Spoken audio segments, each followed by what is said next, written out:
Hi, Sam Spernat here for TheInformer. Today on Property Matters, I'm going to be talking about a really interesting topic and something that's very poignant at the moment, particularly in the capital cities, and that's FOMO. What's FOMO? Fear of missing out. We're seeing a lot of talk in the property market about there being a lot of buyers out there, money's cheap, people have been trapped at home, been thinking about how they want to live. They either love their house, hate their house, they want to move, they want to invest. So we're seeing a lot of people out and about wanting to do something in property. And with that comes a little bit of this panic of, well, if I don't buy this one, I might not see another one. And all I'm going to say is just take a deep breath.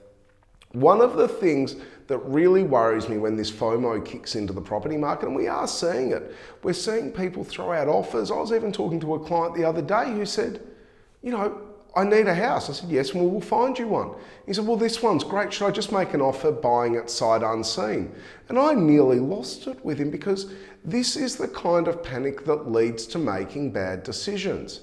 When buying property, you've got to be methodical. You've got to work your way through it. There is no point in rushing in to making a bad decision, because when you rush in, inherently, you do make a bad decision.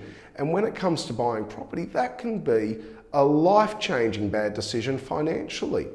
The entry and exit costs to property, as we've discussed, are quite enormous.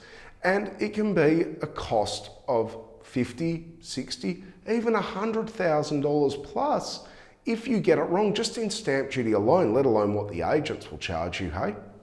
So when it comes to FOMO and what you're looking at, and if you are finding it very hard to find something that's right, just take a deep breath. Think about it. We're only in February. We have a lot of 2021 left. We know how long 2020 felt. 2021 will be just as long. So don't do a panic buy. Just think about what you're looking at. If it's the right property for you, then great. There is no reason not to push yourself maybe just that little bit further to buy it. But don't just buy something because it's there, particularly when looking at investments, because an investment should be treated with respect. If we treated the property market with the same respect that we treat the share market and the foreign markets, I think we'd be putting ourselves in a very good position. I always feel that the property market isn't given enough respect considering how big the purchase actually is and how big the numbers are. So really what I want people to take away from this is, yes, we have low levels of stock. Yes, the market is performing very well, but that doesn't mean you should just buy anything. It doesn't mean you should panic buy and just pay anything, because it's not today when you're going to get punished by these bad decisions. It's actually on the flip side when you come to sell it, because if you buy a property well, it makes it a lot easier to sell well. If you buy a property badly, it makes it nigh on impossible to get the mix right. So you've just got to take a deep breath and bring some respect to the market, being methodical about what you're doing, and plan. If you don't plan, you plan to fail. And as I've said previously, that can really be detrimental to your future financial success through real estate and can affect every other one of your investments as well. This market will continue. We will continue to see some heat around the market as we move through the year, but we will also see more property come on. As I said, it's only February. This year's kicked off really quickly because we didn't have the traditional Christmas break due to COVID, and we've probably come back a lot sooner than we would have normally.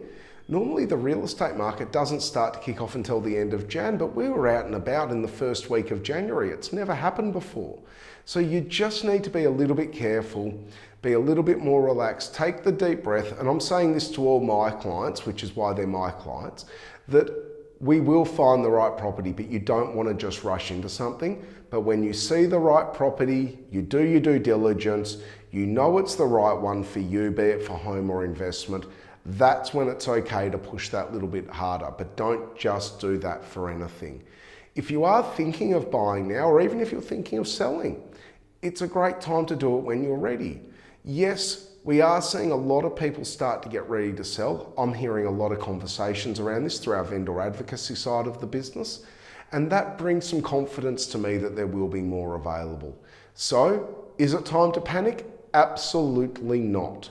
But when other people are panicking, that's when you should be a little bit more careful, because you don't want to get caught up in the hype. And as Public Enemy said, don't believe the hype. Do what you need to do and focus on what you need to focus on. If you are thinking about buying or selling, always feel free to reach out, talk to your local professionals, have a chat, buy them a coffee, pick their brain, and just find out what they're seeing on the ground so that you can understand what's really happening, not just what the media tells you. Because we all know how many times the media have gotten it wrong in the last few years, or even the last decade, and probably the last 20 years. I mean, we have to have a laugh when we see that banks were saying 15% drops and are now saying 7 to 10% rises. So just be careful is what I'm saying. If you can take anything away from this, it is that point. Thank you. I've been Sam Spernat for The Informer, and this has been another instalment of Property Matters.